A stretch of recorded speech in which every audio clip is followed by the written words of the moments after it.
Laidos partneris TTT Kazino. Krepšinio pasaulyje.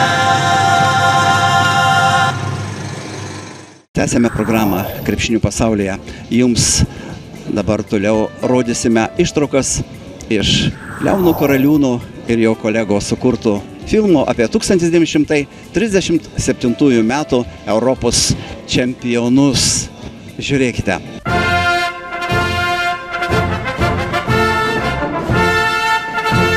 Didžiulis Latvijoje gyvenančių lietuvių būrys išlydėjo nugalėtojus iš Rygos geležinkelio stoties. Mano tėvelis Kipras Petrauskas buvo didelis krepšinio ir aplamai sporto gerbėjas ir entuziastas. Ir kai jau aš buvau tokiam amžiui, kai galėjau vaikščioti rungtynės, tai jis mane irgi pasiimdavo jau dabar sovietiniais laikais. Ir mes ten kartu šaukdavom, rėkdavom, plodavom ir, žodžiu, o 37 metais, kai vyko rungtynės, kurias laimėjo mūsiškiai, lietuvaičiai, pirmą kartą, tai to būdavo atidarydami tiesiog į Europą langą ir daug kas nežinojo, kas yra Lietuva, tai pirmą kartą išgirdo jos vardą. Tai jis buvo nuvykęs, tos rungtynės vyko Rygoje, tai jis buvo nuvykęs ir stebėjo tas rungtynės. Visą gyvenimą tėvelis labai gerbė ir globojo kiek gali sportininkus. O kai 37-ais per spektaklį Žydė kaip tik buvo pranešta, kad tapo Europos čempionais mūsų komanda, tai jis išėjęs į sceną, visus pasveikino publiką ir sugiedojo himną. Prieš 80 metų 1937 o šiomis dienomis teko būti Latvijoje sporto salėje, kur vyko Europos krepšinio pirmenybės. Tuo laiku mano tėvas, diplomatas, vadovavo Rygoje Lietuvos pasiuntinybei. Tėvas mane paėmė, matėme ne vienas rungtynės ir jau tada žinojo, būdamas 8 metų, kiekvieno Lietuvos rinktinės dalyvio pavardę.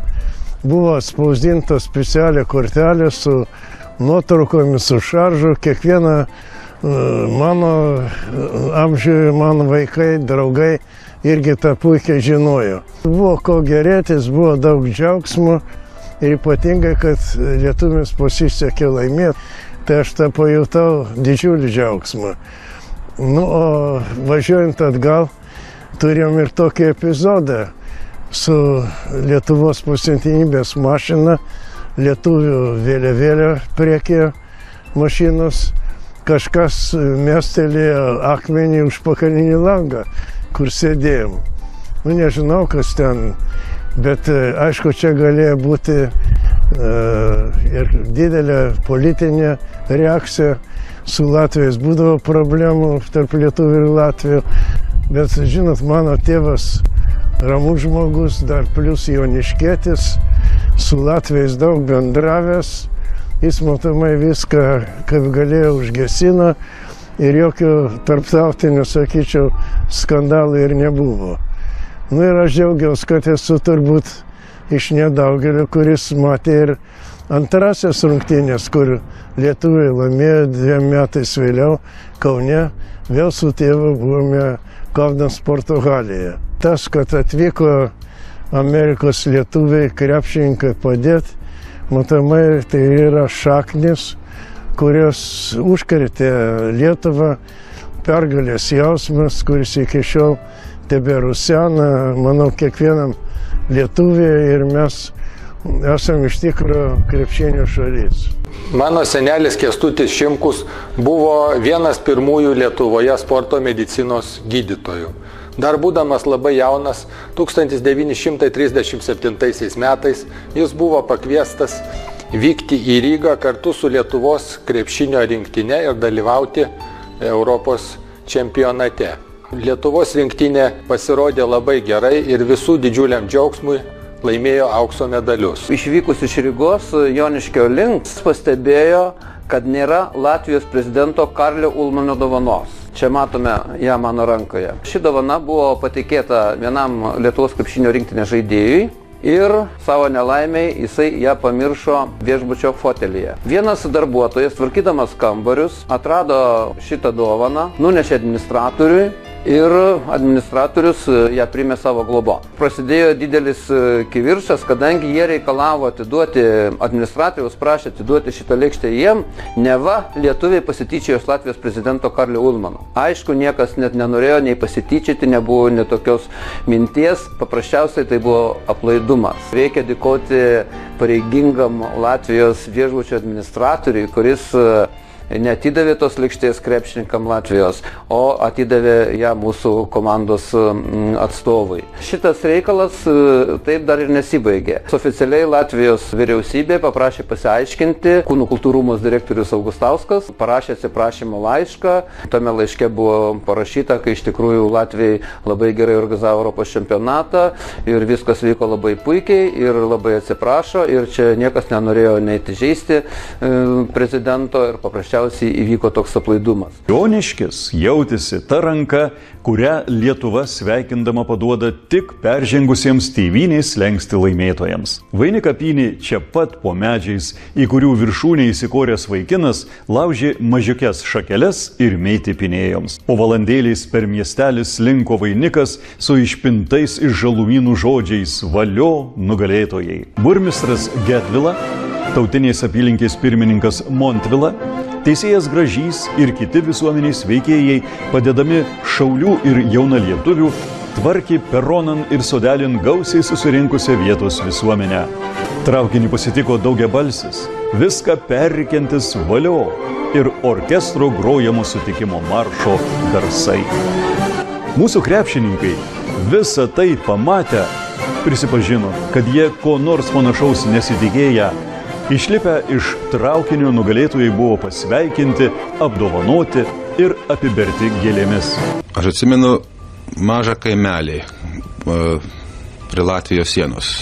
Traukinys, kuriuo mes važiavome iš Rygos į Kauną, pravažiavo sieną ir štai apie 40 kaimo moterėlių su skarelėm ant galvų, keliasdešimt kaimo vyrų ir jaunų bernų su Lietuvos vėliavomis, su gėlėmis, metė į traukinį ir vėliavas mojavo ir šaukė valio Lietuvos rinktinę. Atsimenu, man ašaros akyse pasipylė. Iš to, vien tik tai šito įspūdžio galima spręsti, ką tas laimėjimas Lietuvoje reiškia. Šiauliečiai nutarė nenusileisti joniškiečiams. Ir miesto burmistras buvo paruošęs kalbą ir tik sustojus traukiniui, jis kartu su visais šiauliečiais apsvito tą traukinį, tą vagoną, kur važiavo Lietuvos krepšininkai. Vienintelį, ką sugebėjo burmistras Valančius padaryti, tai teikti komandos kapitonui Kriaučiūnui dovaną. O visa kita sirgaliai tiesiog pagrebė ant rankų Žuką, Kriaučiūną ir iškeldami viršų šaukė valio. Radviliškio stotis buvo kimšte prikimšta žmonių. Čia taip pat buvo daug gėlių, muzikos, sveikinimo kalbų. Žmonės dainavo, šaukė valio ir savo džiaugsmą išreiškė visais įmanomais būdais. Dotnuvoje džiaugsmingai krepšininkus sutiko akademijos studentai. Entuziastingai krepšininkai buvo sutikti ir Kėdainiuose. Entuziazmas buvo aukščiau, negu kad būtų galima įsivaizduoti, gana šaltam lietuvių būdui. Ir žinoma, kulminacinis taškas buvo pasiektas Kaune, kur net vyriausybės atstovai ir masės žmonių mojavo ir džiaugiasi ir kartu šventė tą didelę pergalę. Lietuvos operos grandas Kipras Petrauskas peronan atvedė visą teatro kolektyvą ir įteikė sportininkams dovaną. Geležinkelių stotyje buvo įrengti garsiakalbiai. Sutikimas buvo transliuojamas per radiją. Sveikinimo kalbą pasakė Kūno kultūros rūmų direktorius Augustauskas. Svečių kambaryje krepšininkų laukė vyriausybės nariai, visuomenės veikėjai, spaudos ir menų žmonės. Visas miestas atėjo mūsų pasitikti. Nuo geležinkelių stoties iki Kūno kultūros rūmų, dabar Lietuvos valstybinis Kūno kultūros institutas, o dabar jau sporto universitetas, buvo gyva žmonių jūra. Mes stovėdami atidengtuose lengvuose automobiliuose jautėmės kaip tikri Europos nugalėtojai. Po to priėmė Lietuvos prezidentas Antanas Smetona, Lietuvos ministras pirmininkas Tubelis, valstybės ministrai. Paskui buvo Vaišės karininko Ramovėje ir Konrado kavinėje. Ir dovanų gavome. Kokius tos dovanus? Po Drobės Vilnos fabriko Vilnonę medžiagą kostiumui, Kauno audinių šilko marškinius ir po vieną porą čekų firmos batų. Koks džiaugsmas ir pasidžiavimas mus tada lydėjo. Lik vakar viskas buvo, deja, jau tai buvo labai senai, prieš 80 metų. 37 metai, pirmas auksas, pirmas turbūt Europos čempionatas Lietuvai. Pradžių pradžia, nuo to turbūt viskas ir prasidėjo. Maža tauta patikėjo, kad kažkur gali sporte laimėti kažką. Ir manau, tas sekantis čempionatas, kuris vyko Kaune 309 metų ir vėl laimėtas aukso medalis, tą užtvirtino ir jau turbūt įskiepėjo į kraują mums, kad mes čia tikrai galim kažką parodyti. Tai manau, po to viskas ir iki šių dienų tęsiasi. Tokios pergalės ir tokie pasakojimai mano tėčio, tai leido man susimastyti ir pagalvoti, kad čempionai buvo, bet gal tais čempionais dar galima būtų tapti ir ateityje. Ir aišku, tas nusiteikimas, galbūt nenusiteikimas, bet žinojimas ir mintis mane lydėjo beveik visą mano krepšininko karjerą. Amžinatilsį visiems tiems, kurie nešė Lietuvos vėliavą, nepriklausomus tada Lietuvos vėliavą ir mums atvėrė tokius vartus į pasaulio krepšinį, kad mes jau šitiek nepriklausomus Lietuvos laikais metų didžiuojamės, esame olimpiniai bronzos medalių laimėtojai, o svarbiausia, 2003 metais Stokholme Lietuvos rinktinė vadovaujama Antano Sereikos iškovojo aukso medalius, trečiuosius aukso medalius, bet ne paskutinius. Kodėl ne paskutinius? O dėl to, kad nuo mažo iki seno Lietuvos piliečių visi mylime krepšinį ir šitą pasėtą sėklą 1937 metų, paskui daiginta 39 metais, taip subujojo ir dar taip bujos, kad kol bent bus 5 lietuviai, visi mes visada žaisime krepšinį ir būsime ne kartą dar čempionais. Laidos partneris TTT Kazino.